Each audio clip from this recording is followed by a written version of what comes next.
Praise the lord everyone. ఈరోజు దేవుడు మనతో మాట్లాడే మాట, ఏలయనగా ఇద్దరు ముగ్గురు నా నామమున ఎక్కడ కూడి ఉందురో అక్కడ నేను వారి మధ్యన ఉందునని చెప్పాను.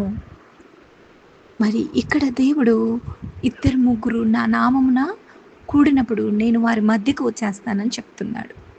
సో ఈ మాటను మనము ఎలా గ్రహించాలి, ఏ విధముగా తీసుకోవాలి అంటే, నాకు అన్నీ దేవుడు ఒక్కొక్క వాక్యం ప్రాక్టికల్గా నేర్పించాడు. అసలు లైఫ్లో ఏంటిది అని.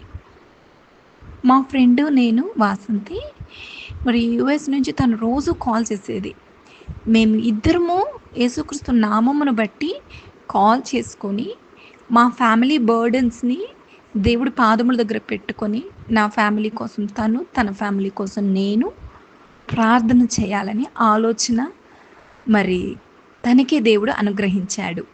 అంటే డైలీ ఎవ్రీడే మనము ఇద్దరము కలిసి ఏక మనస్సుతో దేవుని ప్రేమతో యూనిటీ కనపడుతుంది. ఎక్కడ ఐక్యమత్యం ఉంటుందో, ఎక్కడ ఏక మనస్సు ఉంటుందో అక్కడ దేవుని సన్నిధి, దేవుని ఆశీర్వాదములు ఉంటాయి.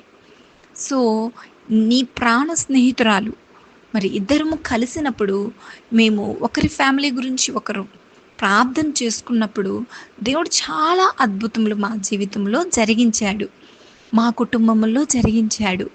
మరి మేమిద్దరము కూడినప్పుడు, మరి మా ఫ్రెండు, నాకు ఫ్రెండు, తనకి ఫ్రెండు, ఇంకొక అమ్మాయి చాలా శ్రమల్లో నుంచి వెళ్తుంది.